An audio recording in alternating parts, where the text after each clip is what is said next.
Tell me, if you got a chance to ride Dragon Ball Z all over again, what would you do? Well, probably not something like this.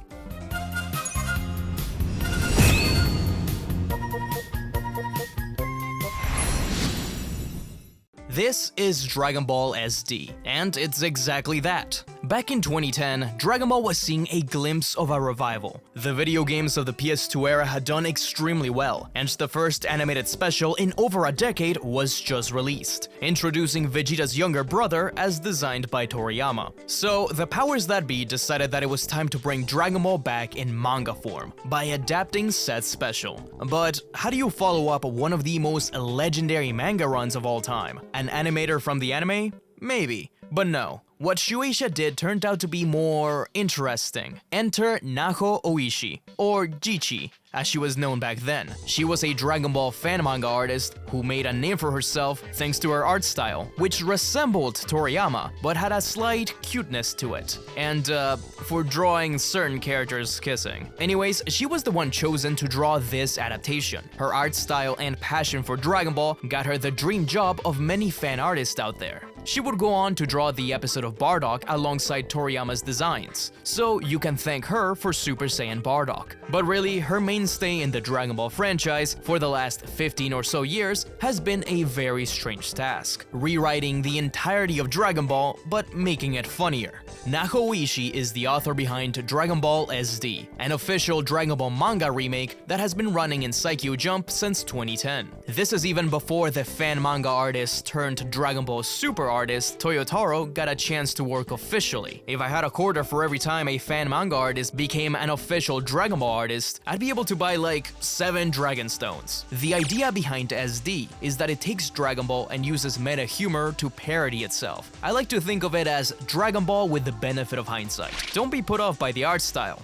This is definitely aimed at kids, but that doesn't mean we can't enjoy it. It doesn't talk down to you. There's still all the Dragon Ball staples.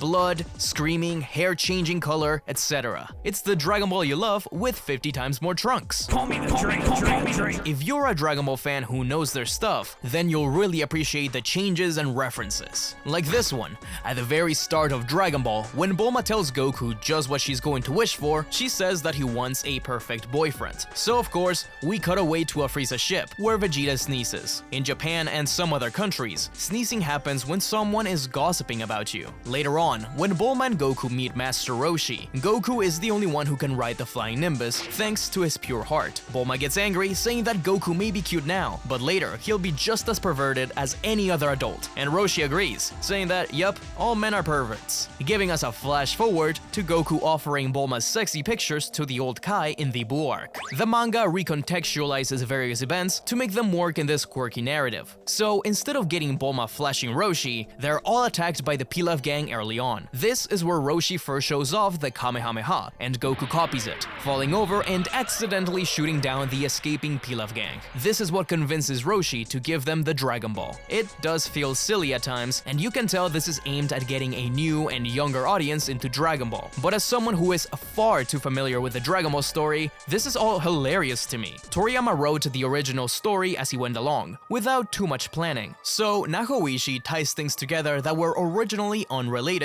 while retelling the story. One of my favorite moments is how, as they travel through Yamcha's desert, Goku's team runs into Chi-Chi, who got lost while looking for Master Roshi. The Pilaf gang hired Yamcha to kill Goku and stop him from getting the Dragon Balls. In the original story, Chi-Chi, Pilaf, and Yamcha were completely unrelated, events that happened in completely different chapters. But by weaving this thread, we get somewhat of a new narrative. So Yamcha attacks, and Oolong concentrates to try and transform into the one thing Yamcha fears the most. But he doesn't know exactly what it is, as he turns into a green creature, a Cyberman. Yamcha instantly falls into his death pose, confused as to why, but really, his eternal meme status reaches far across space and time. This gives Goku the chance to recover and for Bulma to wake up to scare Yamcha away. Once the team make it back to Mount Frypan, and they need to put out those flames, Goku and Chi-Chi set out to find Master Roshi and get the Bancho fan. In the original story, they don't get it. Instead, Roshi is forced to go with them and show off the Kamehameha for the first time. But since Oishi already did that, in this version, we actually do get the Bancho fan, with which Chi-Chi destroys the entire castle on accident. Despite the manga being aimed at kids, it doesn't really shy away from crude jokes, like Goku's patting of people to figure out their gender. But they do break the fourth wall by having Bulma hit him on the back of the head, saying, "What if kids go around copying you?" Yeah, don't do that, kids. One of the most out-of-pocket moments was when Pilaf tells Shu and Mai to break an old woman's kneecaps and steal her Dragon Ball. But Mai tells Pilaf that they can't just beat up an old woman. What if kids do that to their grandmothers? Later on, when the Pilaf gang is defeated and Goku returns to normal after being a great ape, the team speculate just what Goku could really be. So Oolong goes into a surprisingly detailed hypothesis about Goku being a vegetable alien from a vegetable planet sent away to destroy Earth, but has since forgotten his mission because of a head bump. But that's just a theory. An Oolong theory.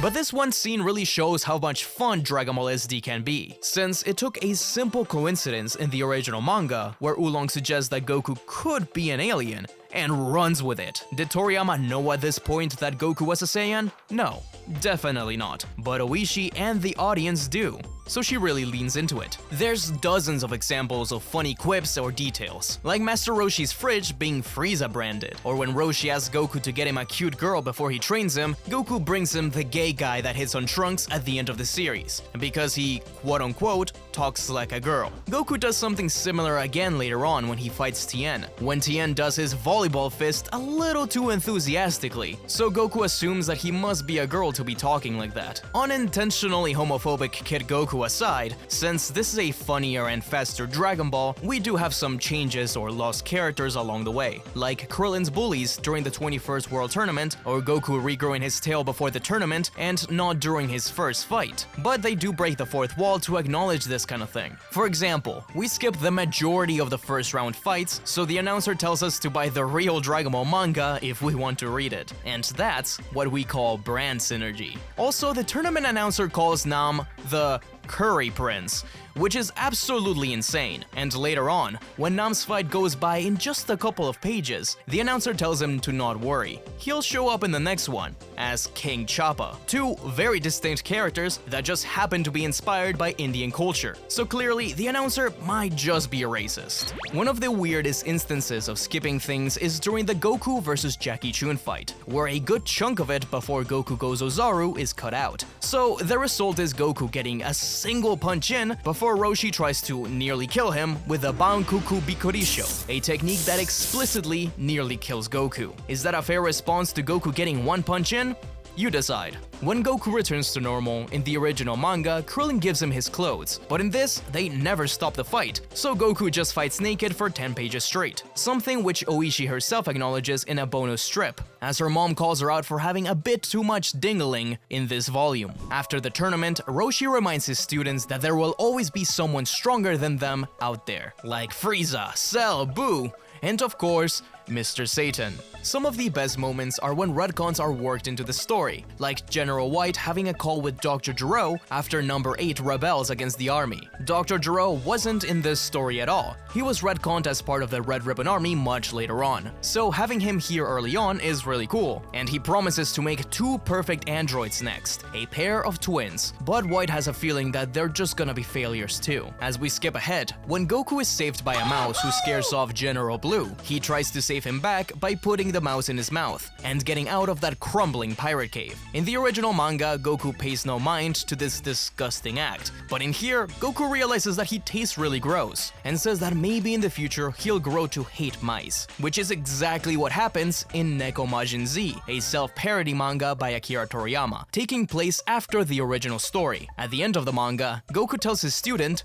Z, to take care of a common house mouse for him, since, you know, he's a cat. This is a fairly deep cut, and it shows just how big of a fan Naho Oishi is. She even adds a bonus illustration at the end of each chapter, like Nekomajin holding the little mouse with care, Vegeta, Gohan, Goten, and Trunks complaining that they won't be in the manga for a long time, or Commander Red worried about the pillar Tao Pai Pai took to fly out, just in case it was important to the structure of the base. I also want to take time to shout out the color of the manga. The entirety of it, except for the bonus strips, are fully colored, and and it looks great. It's colorful and fun. Sometimes she changes colors from what we know, but it works. Like Officer Black's battle jacket, which she makes into something that looks more like a real military weapon. Even in this super deformed art style, it's really nice. Well, everyone is in that art style, except for Commander Red, who just is himself. When we get to Baba's tournament, we skip over most of the fights between Yamcha and the Invisible Man, meaning we skip over Krillin exposing Bulma's chest